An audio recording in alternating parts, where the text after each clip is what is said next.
have reached area code 313.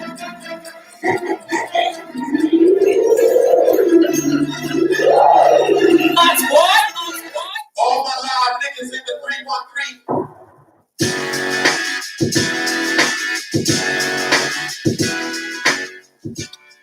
Hey, how y'all doing out there? I'm your host. First of all, let me welcome you. Welcome to another edition of No Fan. It's No Fan Sports Podcast. We do this on No Fan TV, located here on the, on YouTube. Make sure you hit the thumbs up button, like, subscribe. Matter of fact, subscribe and get them alerts when we do. When we at No Fan decide to go live and do a little commentary on our sporting events. Again, in case you don't know, I'm your host. I go by New, just a simple N-E-W. Nickname that was given to me by a dear friend, may rest in power, my man Don Q. Also, while you here, we might as well get this out the way. We only have one request. We got one request here at No Fan. When you join us here, we ask that you please leave your bromances and your womances at the door. We like to talk. We talk sports.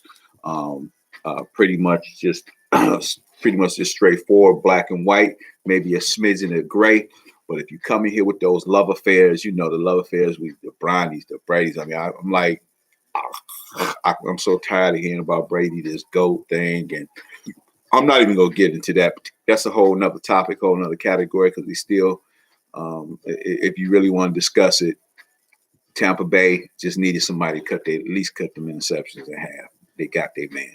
I'm just gonna leave that at that, but we ain't gonna go no further. But anyway, like I said, you leave your bromasters and womasters. We want to have a nice, intelligent sports dialogue, little shit talking in between, keep it fun, keep it simple. But my goodness, the love affairs, we just have to leave those at the door.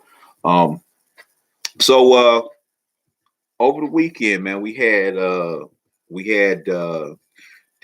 both the AFC and the NFC championship games. We can keep this kind of short today too. We had the NFC and AFC championship games. The NFC game played first. We had Green Bay and the Tampa Bay Buccaneers played in Green Bay. I want to give. Let me take my hats off to the Tampa Bay defense. I'm gonna say that we gotta show the Tampa Bay defense some love, because in my opinion, I mean, truth be told, they were the winners, especially that my man, the linebacker, my man White, ball hawk. He was there. He was everywhere. We got to shout out the defense. The defense kept a lot of pressure on Rodgers. Never really let him get into no real good rhythms, and made it a very interesting game. Basically, what we had though, as far as on Green Bay side of the ball, we had defensive lapses. Several of them. My man number 20, I think, is King. The lapse he had, let the receiver get behind him before halftime. That was terrible. You can't go in a half, and you already know you got to do field position, situation.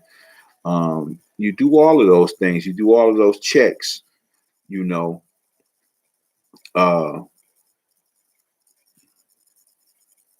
Hold on 1 second. I gotta find.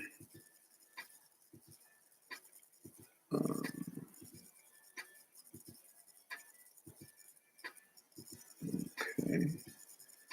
Yeah, there we go. You do all your scenarios. You play your scenarios in your head, man. And halftime, you know who you're going up against.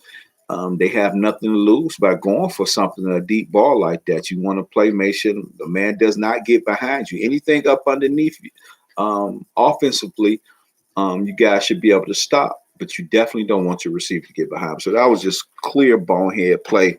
Put them behind. But Green Bay, we got Aaron Rodgers. They got Aaron Rodgers. No problem. They come back out and, like the true to form. Aaron Rodgers come out, put up the score. The game looked, pretty close back and forth. It could have went either way. They finally did get to Brady, got him, tossed the ball away a couple times, actually 3 times he gave the ball away. I'm gonna say 2 of them definitely was on him, but he turned the ball over 3 times, which in most cases, in most situations with Green Bay, you're talking about points. But again, like I said, Tampa Bay's defense played pretty stellar. They were stellar throughout the whole game. Again, I shout out my man 45 White. He was tremendous as far as that was concerned. So we get to one of the most pivotal moments in the game, which turned out to be the most pivotal moment in the game. We had Green Bay in the red zone, missed a third and goal play, but it's 4th and goal. 2 minutes left on the clock, about 2:06, 2:09, whatever it is. At the end of the day, it's too much time to leave Brady. You can't leave him. I mean, the guy is proven as far as last quarter, last late game heroics and different things like that. So it's 2:06. You inside there. You inside. I think it was the 10-15. And you got 3 timeouts. And you down a score, touchdown and a 2-point conversion. It's a tie ball game. Anywhere it go, as far as I'm concerned, with the 3 timeouts. Ball position, if you make or break it, if you miss it, if you fail the 4th down conversion, you got a long field. You got Brady and the Buccaneers. You got them back down inside the 10, and then you lay it on your defense to want them to have produce a 3 and out. You got 3 timeouts, so I'm not understanding why you don't go for it on 4th down. You kicked the field goal instead, which meant you still had to turn around, even though no matter how much time they left on the clock, you still had to come back and get in that end zone. I'm going to put this on Matt LaFleur, or whatever his name is. It's a bonehead decision on his part. Don't have the balls for it. I don't know how you get a coaching position and don't understand the magnitude. Something that, the way that plays out, I don't see a scenario where the need for the field goal. Because in both cases, you still depended on your defense to do something that most people is going to be almost impossible to do when your defense been playing so all day. And Tom Brady gets the ball with 2 minutes left. So you still were going to be gambling. You got to go for that 4th down. I seen the after game interview with Aaron Rodgers. The question was posed to him. He didn't answer it. I'm imagining like they wanted him to answer it. But you can see the frustration in his body language, in his face, and his tone. So I'm sure he wanted to go for it as well. We're going to hang that one on the coach, man. We got to hang that on the coach.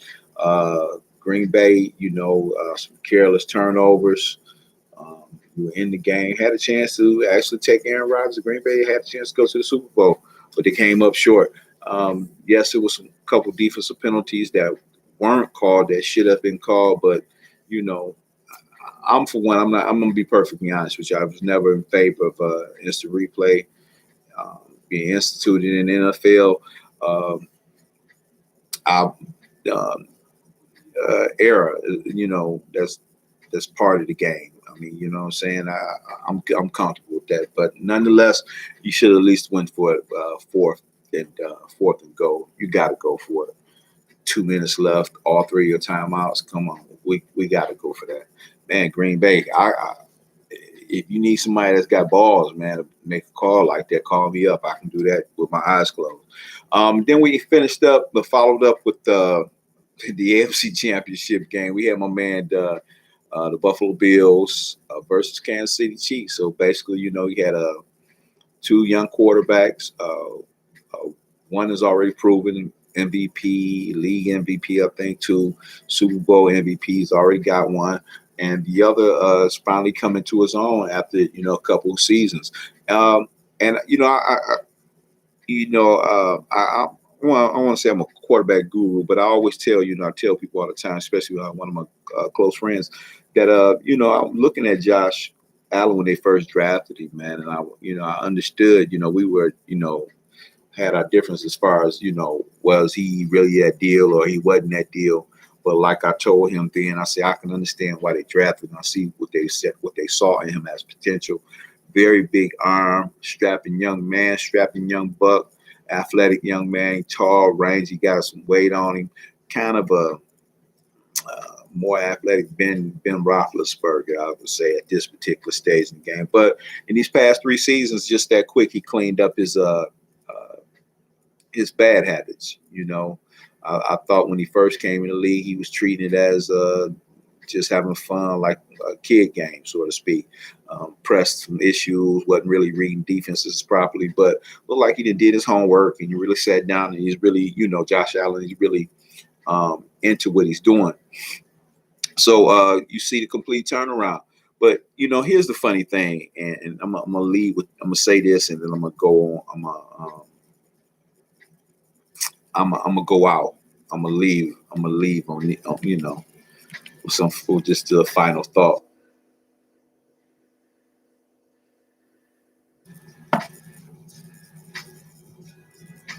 Josh kind of, in this particular game, he kind of went reverse. He reverted back to some of his old ways or young ways when he first came into the league, trying to stick balls in places that wasn't really room to be stuck in. And KC is KC, man. That's it's KC. Patrick Mahomes is lights out. Andy Reid has always been an outstanding coach, and the team is loaded. Defense is pretty decent as well. So as of right now, my pick for Super Bowl, the winner, I'm gonna go with Kansas City. It's gonna be a high scoring game too, I think. I might get on one of them fan duels somewhere, see if I can place one of the little bets. So I'm gonna take the over. I think it's gonna be a very high scoring game. To be perfectly honest with you, but I do have KC running it out. Like I said, my man Josh Allen, he just reverted, went backwards for a brief moment. Reverted back to some of his old ways as far as how he was performing, this past Sunday. But they'll be okay. Nice team, nice coach, nice defense. They got to get their run game. Get either, I'm sure they probably going to be trying to bring somebody in and maybe draft somebody, but they got to get that run game together, kind of utilize it a little bit more, because as of from what I understood, the probably tail end of the season, Josh Allen was actually the leading rusher for the team. The quarterback, the mobile quarterback that many don't speak on, like they would speak on, say, like a Lamar Jackson or someone of that nature.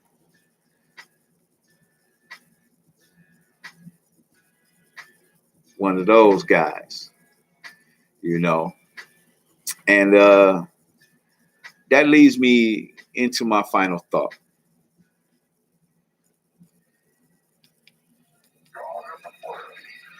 I like to call these them jewels, them rules to the game, and I dedicate this segment to that. Those jewels,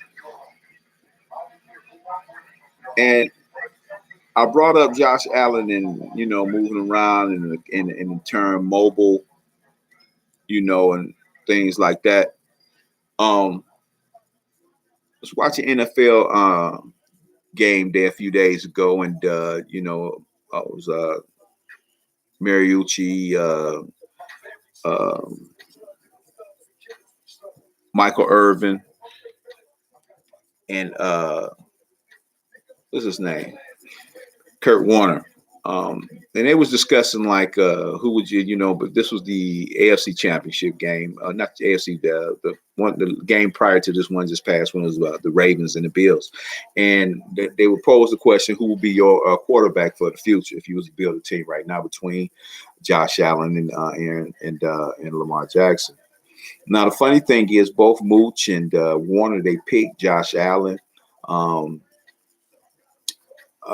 the reason why they were referred away from Lamar Jackson because they consider him a mobile quarterback. And, this is a league MVP. It's funny too because you become a league MVP, but supposedly you don't have the talents to win in the NFL, but you're a league MVP. So I'm kind of confused with that, however that worked. And he's still being questioned.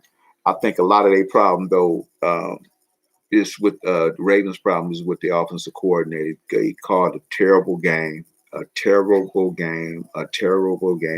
And if you don't have the man there, have confidence in his ability. He didn't just run through the NCAA. He passed through it as well. Okay, you got a little problem throwing that out, but outside of that, that game, your offense, the coordinator need to pick things up a bit because I think it's just too stripped down. It's too vanilla, too dumbed down. Then that game plan they went into with the Bills was terrible. I didn't understand it. It didn't make any sense. But so their reason was because Lamar gets around a little bit. So when Mike came, his turn, came to play. Mike selected. He said he'd go Lamar Jackson, but he made sure he brought the point to both Mariucci and Kurt Warner for their reasons, the very reasons that they didn't decide that they would choose Lamar Jackson for to build a future with as a mobile quarterback. Michael Irvin made a point of letting them know Josh Allen has been the Bills' leading rusher for X amount of time.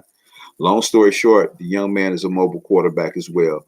Our black and white quarterbacks, we already know how that issue goes. Like I said here at No Fan, man, we don't just shut up and dribble. We go keep it 100 on these particular topics just as well. But we already know what the whole spiel with the black quarterback and how they're treated, black coaches and black personnel, people in higher personnel positions within organizations. That's where the Rooney Rule came into effect, and the reason why they introduced it, or trying to make things make the playing field a little bit more balanced. Don't get me wrong, as an owner, I think you should be able to hire whomever it is that you so choose. But in the same token, we're getting a lot of retreads and various coaches and positions that I just don't deem or see necessary. Perfect example, my man Adam Case or whatever, it was coach Miami, then turned around, got a head coaching job right behind that coach the Jets. I didn't even think he did enough in Miami to be deserving of a second coaching job, and especially one right behind the terrible season he had in Miami. But on the other hand, we had Ty Bowles in New York for the Jets with a quarterback issue off rip. He had a rookie quarterback, and the rookie quarterback that I didn't necessarily endorse myself. I didn't think Sam Darnold was worthy of a first round. I just didn't see him as that pick. He wasn't that guy to me. And with that being said, I think we need to go back and start reevaluating these USC quarterbacks that they've been like. So outside of Carson Palmer, man, the ones behind him have just been terrible on the NFL level. So,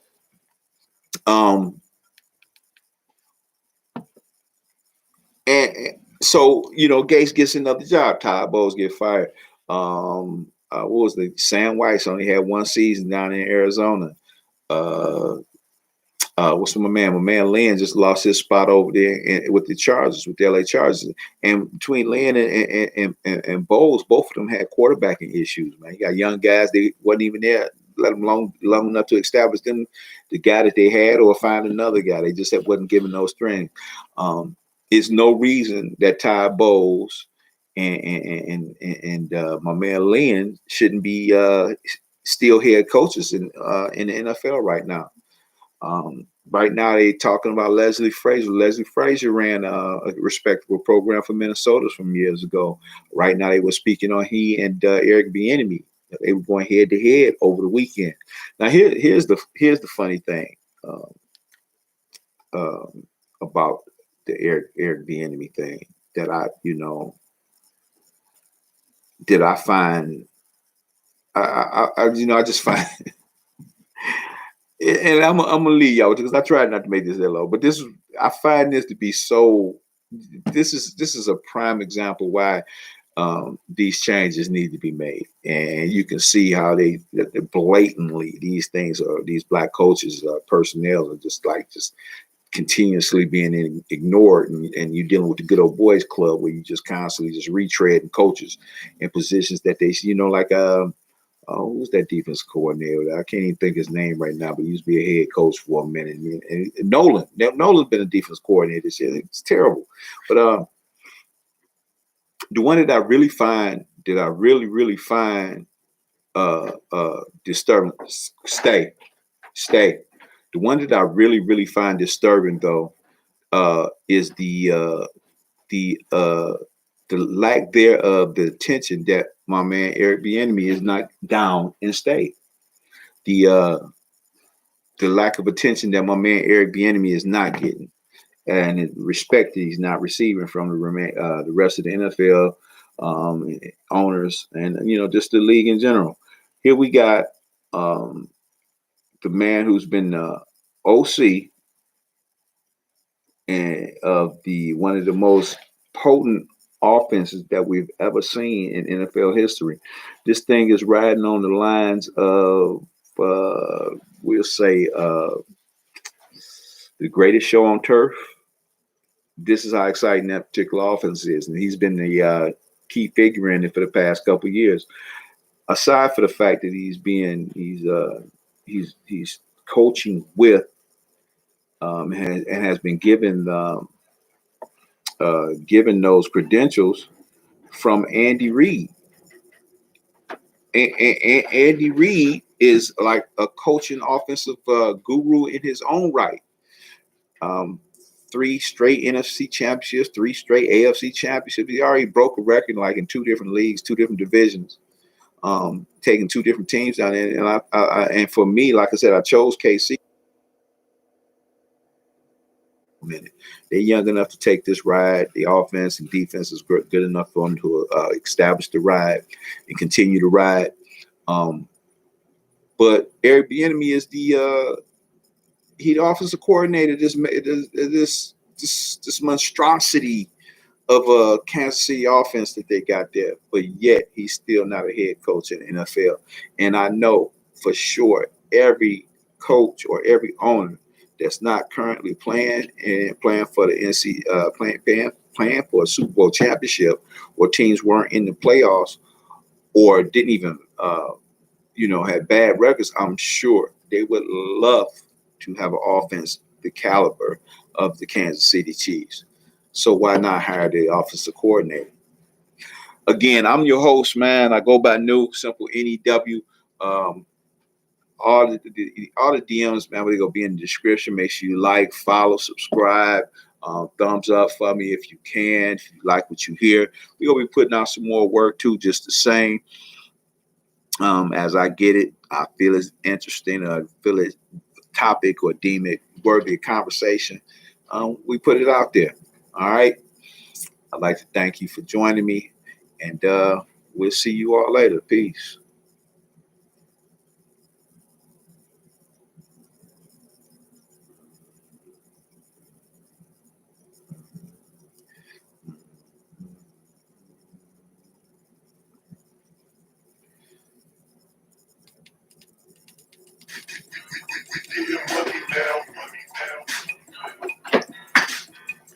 Oh.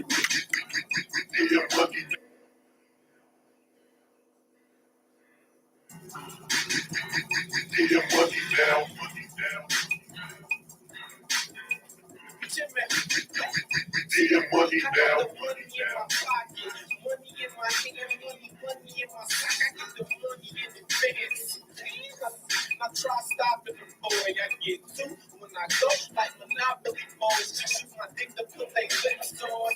Cause they see it ain't nothing for me to get them hands up like a pistol. They tell me nothing but your puss on. Rockin' that mellow yellow, looking like my wrist got pissed on. And the Lord was hard, though I'm a purpose earth. Riding through my city looking like a front of earth. Get a chick, tell her like I'm a bottom surf. Hit it quick to your gift, cause I'm a line shirt. I'm talking about getting money. If you ain't fella, got chicks throwing me diamonds, but they ain't dealt. Bring your lady around, see what bank tell her. Cause I'm seeing money in my hand like a bank teller. Money, money every day. Money, money every day. That heavy cake. Yeah, money now. Money, money every day. Money, money every day. That heavy cake. Yeah, money now. Money, money every day. Money, money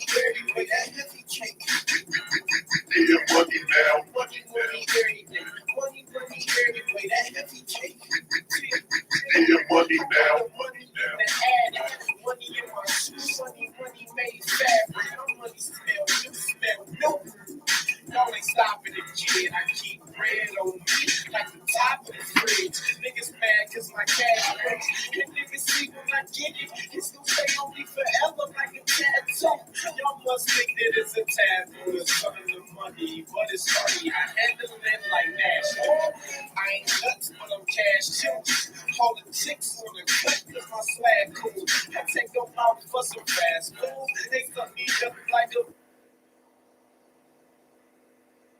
They saying, damn, boy, you got